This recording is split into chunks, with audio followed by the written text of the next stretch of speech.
वो आंतरिक पार्टी के झगड़ों में इतने उलझे हुए हैं कि उनको विपक्षी भूमिका निभाने में भी समय नहीं मिलता है। हमारी सरकार ने जो नियुक्तियां की उनकी सरकार में जो नियुक्ति है उसकी तुलना में बहुत ज़्यादा है, पर जन आक्रोश रैली उनकी फ्लॉप गई।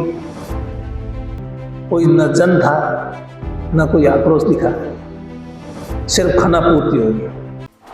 टाइम में रीलाइनिंग 0 और हमारे टाइम में 108 किलोमीटर की रीलाइनिंग हुई है।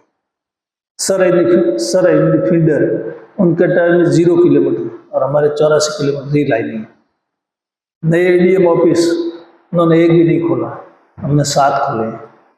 नए एसडीएम ऑफिस उन्होंने एक भी नहीं खोला, हमने 27 खोले। नई तहसील उन्होंने 17 खोली और हमने 61। नई उप तहसील उन्होंने 4 खोली, हमने 74। और नए राजस्व उन्होंने बनाया 435 और हमने 931 तो बना दिए है। और अभी भी ये निरंतर प्रक्रिया जारी है। वहाँ अभी भी जयपुर में राजस्व विभाग में बहुत सारे प्रस्ताव पड़े हैं जो जल्दी अधिसूचना जारी वो गाँव भी बन जाएंगे। तो इस प्रकार मेरे कहने का मतलब विकास के मामले में अगर आप पिछली सरकार की तुलना और हमारी सरकार के काम से करें तो ये मैंने आपको आंकड़ों से बताया, इससे ज़्यादा कुछ कहने की जरूरत नहीं है। इनकी पार्टी के अंदर बीजेपी का काम था विरोधी पक्ष का भूमिका निभाना था। जो विरोधी पक्ष की भूमिका निभाने में भी वो विफल रहे। वो आंतरिक पार्टी के झगड़ों में इतने उलझे हुए हैं कि उनको विपक्षी भूमिका निभाने में भी समय नहीं मिल रहा है। उनकी पार्टी की पूर्व मुख्यमंत्री आज सालासर में अलग अपना कार्यक्रम रखा उन्होंने और बीजेपी पार्टी का कार्यक्रम जयपुर में अलग है। तो अब वो 2 अलग अलग उनकी पार्टी में, और वो 2 ही नहीं है, उनकी पार्टी में तो कितने सारे उम्मीदवार हैं मुख्यमंत्री के, कम से कम 10-15 उम्मीदवार तो होंगे ही होंगे मुख्यमंत्री की। तो उनको मतलब जनता की सेवा से कोई मतलब नहीं है, उनको सत्ता से मतलब है और जो सत्ता पे काबिज होना का ही उनका खास करके लक्ष्य है। और पेपर लीक के मामले में भी अब वो आरोप लगाते हैं हमारे ऊपर, कौन पार्टी के ऊपर। क्या उनके टाइम पेपर लीक नहीं हुए? उनके टाइम पे पेपर लीक हुए हैं, 16 पेपर लीक हुए उनके टाइम में, और उस पर कोई कार्रवाई हुई तो आप बता दो। हमारे टाइम में भी पेपर लीक हुए और प्रदेशों में पेपर लीक हुए, कोई ये नहीं है कि राजस्थान में हुए, लेकिन यहाँ पर पेपर लीक हुए तो उस पर कार्रवाई हुई है और सख्त कानून भी लाए। उस कानून के लोगों की संपत्ति भी जब्त की है, लोग आज भी जेल में हैं। तो सख्त कार्रवाई की भय से ही आने वाले टाइम में जो पेपर लीक है इस प्रकार का है, ये काम रुक सकता। उन्होंने इस पर कोई ध्यान नहीं दिया।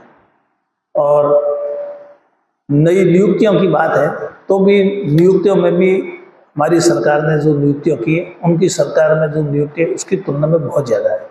और अभी नियुक्तियां की कार्रवाई और प्रक्रिया देने, अभी 50,000 रेट की एग्ज़ाम हुए और ये रिजल्ट भी जल्दी आ जाएगा।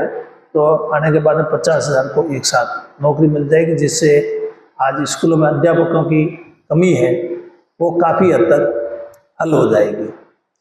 क्योंकि अपनी बड़ी तादाद में स्कूलें अगर नहीं खोलते हैं, कमोन्नत करते हैं, तो उसमें उसके हिसाब से उस अध्यापकों की भी व्यवस्था करनी पड़ती है, तो उसमें थोड़ा समय लगता है।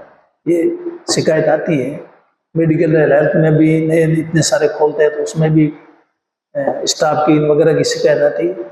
तो अभी 1700 डॉक्टर्स तो 2 दिन पहले ही लगाए और नए जो डॉक्टर लगाए उसमें किसी प्रकार की कोई सिफारिश नहीं थी, बिना सिफारिश के। कल ही मंत्री जी ने विधानसभा में कहा था वो काउंसलिंग से लगे हैं। और बाड़मेर, जैसलमेर जो दूर के इलाके हैं जहाँ डॉक्टर कभी जाते नहीं, और उन्होंने उसके साथ ये भी कहा है कि 2 साल तक जिनको जहाँ लगाया वो वहीं रहेंगे, कोई उसमें किसी प्रकार का संशोधन नहीं किया जाए, जिससे कि दूरस्थ इलाकों में जो चिकित्सा सुविधा का अभाव रहता है उससे निजात मिलेगी। तो इस प्रकार अब बीच में आपने देखा होगा भाजपा ने जन आक्रोश रैली निकाली, पर जन आक्रोश रैली उनकी फ्लॉप गई। कोई न जन था न कोई आक्रोश दिखा, सिर्फ खाना पूर्ति हुई। और उनकी जन आक्रोश यात्रा में अब आप देखो, कुछ लोग शामिल होते हैं, कुछ लोग नहीं होते हैं। उनकी पार्टी में किस प्रकार की जो गुटबाजी है वो भी आपने देखी है। तो वो आपस में ही, और यहाँ तक कि कई तो उनके आपस में मुकदमे तक हुए हैं, ये भी आप लोगों ने देखा। आप लोगों ने उसको छुपाया हुआ नहीं है। और हमारा अच्छा शासन रहा, इसका रेस्पॉन्स जनता से ही पता लगता है। सुशासन का चुनाव हुए, 8 विधानसभा के चुनाव हुए, 8 में से 6 चुनाव हम जीते हैं, 8 में से 6। अमूमन जिस पार्टी की सरकार होती है उस पार्टी को एंटी इनकम्बेंसी का सामना करना पड़ता है। पिछले टाइम में जब भाजपा की सरकार थी तब आपने देखा अजमेर और अलवर में लोकसभा के चुनाव हुए, एक भीलवाड़ा में मांडलगढ़ का विधानसभा का चुनाव हुआ। तो अजमेर की 8 विधानसभा की सीटें, अलवर की 8 विधानसभा की सीटें, और वहाँ की भीलवाड़ा की एक मांडलगढ़ की विधानसभा सीट, 17 की 17 सीटों में कांग्रेस आगे रही, बीजेपी पीछे रही। दोनों लोकसभा के उम्मीदवार और विधानसभा के उम्मीदवार कांग्रेस जी का जीता। लेकिन अभी आप चुनाव हुए, आपने देखे सरदार सर का आखिर लास्ट चुनाव सरदार सर का, उस पहले जो भी चुनाव उसमें पंचायत राज के हैं, नगर परिषद के जो भी चुनाव वगैरह हुए, उसमें भी परिणाम आपने देखे, सारे कांग्रेस के पक्ष में चुनाव रहे हैं। तो इस प्रकार भाजपा किसी भी तरह से जो उसकी अपनी भूमिका थी उसको निभाने में वो पूरी तरह से विफल रही है। अगर वो अपनी भूमिका ठीक से निभाती तो भी जनता समझ चुकी है। उनको सिर्फ कुर्सी से मतलब है, सत्ता से मतलब है, और सत्ता के लिए वो आपस में किस प्रकार से किस कदर झगड़ रहे हैं, किस कदर अलग अलग मीटिंगें कर रहे हैं, किस कदर आज ही दोनों जगह अलग अलग समांतर उनकी पार्टी की अलग अलग हो रही है, पूर्व मुख्यमंत्री अलग कर रही है, प्रदेश अध्यक्ष जी अलग कर रहे हैं।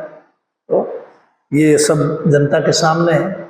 और अभी जैसा मैंने कहा, अगर कोई भी जनता का हो चाहे जनप्रतिनिधि हो, हम अभी हमारे कैबिनेट की मीटिंग हुई, उसमें भी मुख्यमंत्री जी ने कहा और भी कोई भी सुझाव हो, जनता की कोई भी मांग हो जो बहुत ही जरूरी हो, ज्वलन, तो उसके समाधान के लिए आप बताएंगे तो अप्रोप्रिएशन फाइनेंस बिल होगा, उस पर वो घोषणा करेंगे।